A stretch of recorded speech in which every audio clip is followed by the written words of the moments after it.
Ayan, what is up mga kapitbahay? Welcome back na naman dito sa channel natin. Welcome back, panibagong video, no? Panibagong setup. Ayan, kung nyo ba pansin, di ba? Meron ako ritong old D-Link na Wi-Fi. Pero, eto yung Wi-Fi na to, kinuha ko to dun sa warehouse kasi nakatambak to. Ito yung gamit namin dati nung wala pa kaming mesh Wi-Fi. Etong ano na to, itong router, itong D-Link na to is ano talaga to, AP mode lang. Hindi siya router, di ba? Hindi katulad ng iba, di ba, Wi-Fi router. So eto, Wi-Fi lang talaga to. Ayan. Yan yung model niya, DAP1665. Ayan. Kung niyo mapapansin, ano to, dual band na rin to, ayan oh. Ayan. May 5 GHz na, may 2.4 GHz na. So ito, kapag wala kang router or wala kang DHCP server, hindi mo to pwedeng gamitin kasi hindi ka mabibigyan ng IP. Okay? So, ito-configure natin to kasi gagamitin natin doon sa isang area which is nandoon nakalagay yung ating queuing system, which is yung server nyon is laptop. So, ang available na port doon is dalawa lang, pang telepono at saka pang CCTV. So, wala na akong available na port. Kaya ang gagawin ko is ilalagay ko to doon. Okay? Kung nyo mapapansin, 5 GHz. Pwede na to, no? Mabilis na to kasi isang laptop lang naman. So, ang balak ko, ang gagawin ko kasi pag doon sa area na yon, kung yung mapapansin, doon sa area na yon, medyo medyo malayo na at saka kapag umaga or ibang oras, may nakaharang na mga container tapos siguro mga mga 3 container yung nakaharang. So, hindi na umaabot yung Wi-Fi. Hirap na 1 bar na lang. So, ang balak ko, hahanapan ko to ng pwesto para ilagay ko dun sa area, which is yan, sa area na yan, na pwede nang i-extend or pwede nang i-extend yung mesh Wi-Fi ko kasi etong Wi-Fi na to pwede mo tong gawing as extender kasi ang mode nito is AP mode, bridge mode at saka extender. Pwede mo siya gawing i-extend mo yung Wi-Fi tapos pwede mo siyang gawing bridge tapos magko-connect ka ng switch dito para mapadami yung connection. Pwede po ito, yung ganitong D-Link na to. Maganda to, no? Kasi ang mode nito is bridge mode. Ipapakita ko sa inyo, no? I-log-in natin. So, ang dating IP ko is 0.182. So, titingnan natin, i-static muna natin tong laptop natin kung mapiping natin to. Okay? Let's go. So, ipapakita ko muna sa inyo yung area. Let's go. Ayan, nandun yung isa kong Wi-Fi, oh, sa dulo na yon. So, kapag nandito tayo sa area na to, ayan, kayo yung mapapansin kapag may nakaparada na container, nandun yung Wi-Fi, may container minsan na mga nakaparada, nakaharang. So, ang nangyayari, hindi na niya kayang i-abutin. Ayan, o, diba? May mga nakaharang na mga container ng client, mga truck ng client. Ayan. Ayan. Ito. So, kung nyo mapapansin, yan may mga truck na nakaharang. So, laki niya, no? So, yung Wi-Fi nandun kanina sa tinuro ko. Kung nyo mapapansin, tingnan mo yung signal ng Wi-Fi ko. Ayan. Diba?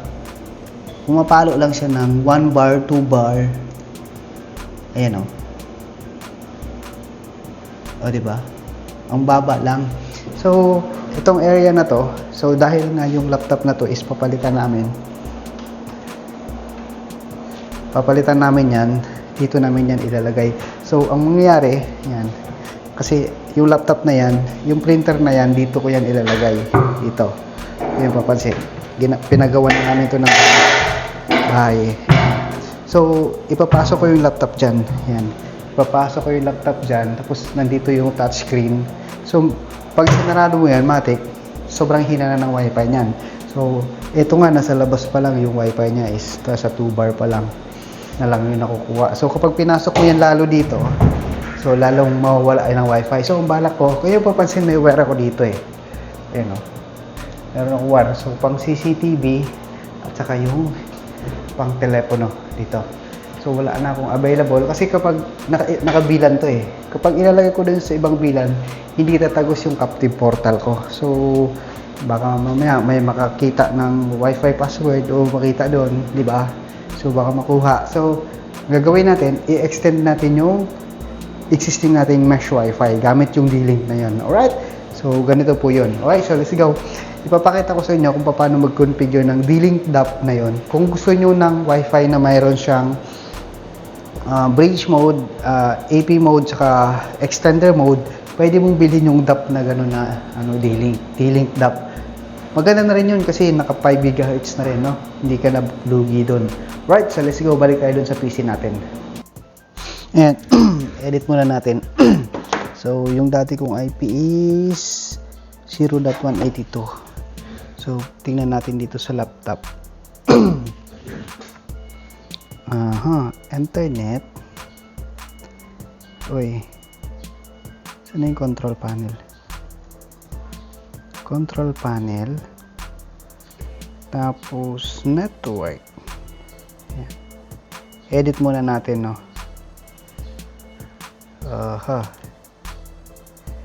Lagyan natin ng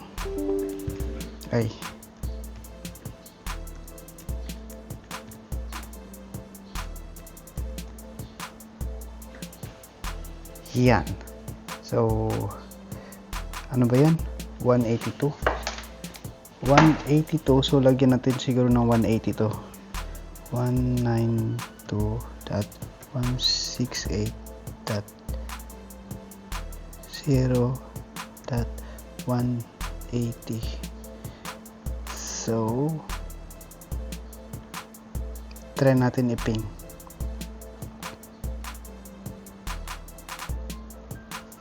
CMD. Sorry. Pakita ko sa inyo. Ping 192.168.0.182. Yun pa rin yung IP niya. So, titingnan natin, no?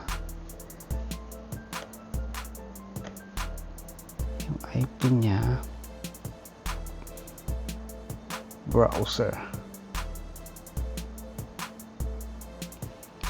192.168.0.182. Ang tanong, maalala ko pa yung password. Ano kaya yung password nito? Wait lang. Hulaan ko muna. Balik ako. Yun, nahulaan ko. So, ito yung existing network natin. Kung nyo mapapansin, yan, nakakuha siya ng IP 182. Wait lang. Yung password niya is yun. So, ang gagawin natin is, kung nyo mapapansin, naka-ano siya. Tingnan natin yung mode settings, network settings. Ayan, kung nyo mapapansin, naka-static siya. So, saan ba yung network? Advanced. Dito tayo sa advanced. Advanced. Management. Extender. Ayan. Ayan, kung nyo mapapansin. Ayan. Naka-access point mode siya. Ayan. Kung nyo mapapansin, kapag kinlik mo yan, ayan, dami, Ganda na itong router na to, Gusto ko to, Yung D-Link DAP na to. 1665. Maganda to, D-Link DAP na to, Ayan, kung nyo mapapansin, ang dami niya. Pwede mo siyang gawing access point, pwede mo siyang gawing repeater, pwede mo siyang gawing Wi-Fi client, pwede mo siyang gawing bridge, pwede mo rin siyang gawing bridge with AP. So, ayan. O, diba? Ang dami po niya. Ang ganda po na ito.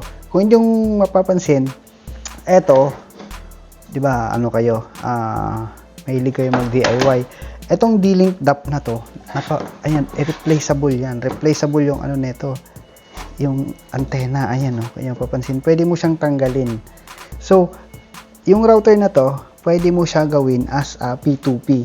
Kasi, kaya papansin, kung gusto mong maging P2P, bili ka lang sa mga online ng mga directional antenna na pwede mo siyang ikabit dito, gawin mo siyang external, ayan, ayan, di ba? Diba? Bibili nga rin ako nito. Kalimutan ko, maganda pala to. D-Link DAP, 5 GHz na rin siya. Dual band na range. D-Link DAP. Pero kung inyo mapapansin, napakaganda. At saka magandang brand to yung D-Link na to kasi US brand yung D-Link, di ba? Hindi katulad ng mga ibang brand na mga TP-Link, China brand po yun, may national security po yun. Pero ito, D-Link yan, US brand yan, kaya napakaganda po niyan. Yan, kung nyo papansin, no? Okay, so ang gagawin natin ngayon is, gagawin natin siyang repeater. Pwede rin natin siyang gawing bridge, no? So, kapag ginawa nating bridge, magko-connect to sa mesh natin, tapos ito, ang LAN nito is kukonect natin dun sa laptop or dun sa switch para siya yung kukuha ng wifi. Okay? So, titingnan natin. Siguro gawin na lang nating repeater, no? Or depende, no? So, gawin nating bridge. Gagawin nating bridge. Kapag ginawa mong bridge yan, kung yung papansin, ayan, no? May nakalagay dyan. 5 GHz. Ayan. Diba? Naka-bridge mode. So, kapag ginawa natin siyang repeater, yan, pwede ka mag-scan ng network. Scan network. I-scan natin, tingnan mo, kapag nag-scan ka, yan, makikita mo yung aking yan, ito yung aking mesh connection. Ito. Okay, so ang gagawin natin ngayon, i-connect natin siya sa mesh. Or pwede natin siyang gawing, wait lang, subukan natin gawing repeater, no? Gawin natin repeater. I mean, bridge. So, kapag ginawa ko siyang bridge, saan yung scan? Oh, advance, wala yung scan. Save, naka-bridge mode. Ano ba yung option niyang bridge? Bridge with AP.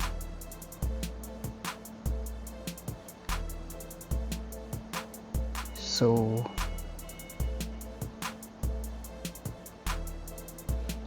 i-repeat na lang natin.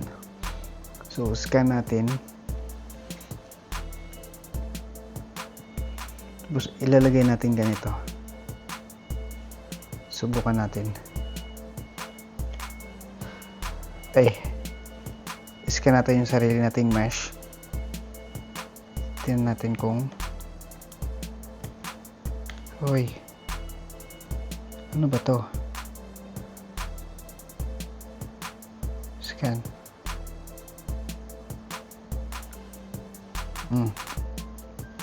Ano to? Connect.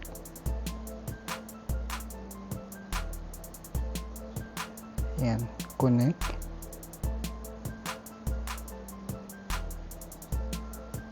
PN warehouse. Save.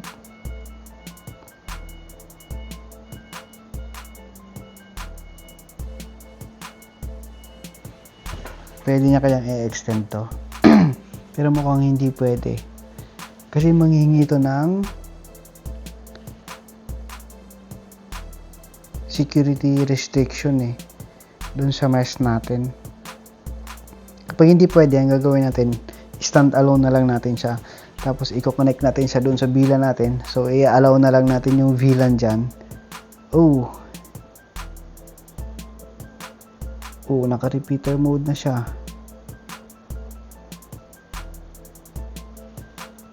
Tingnan natin.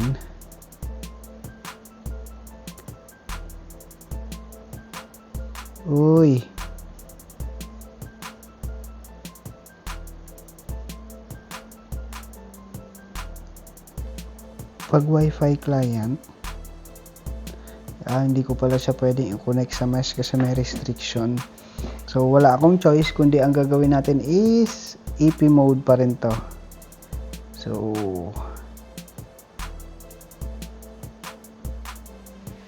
AP mode natin. Kung saan ba pinakamalapit na Wi-Fi doon?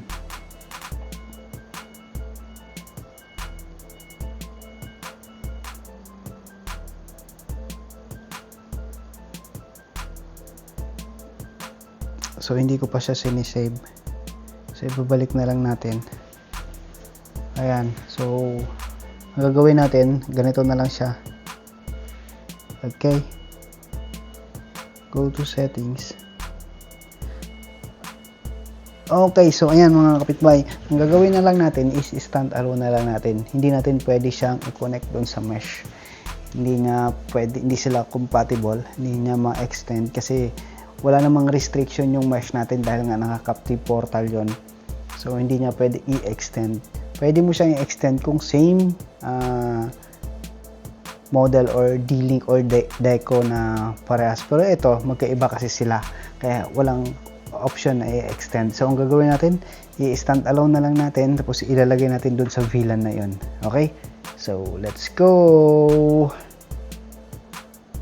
So ang gagawin ko pala dito is ilalagay ko rin sa VLAN, pero ang gagawin ko is lalagyan ko siya ng restriction. Ibablock ko yung internet, local traffic lang kasi ang kukunin lang naman natin is intranet. So kahit mag-connect sila, wala silang internet, ang ma-access lang talaga is yung intranet natin, which is yung queuing IP natin. Alright, so let's go.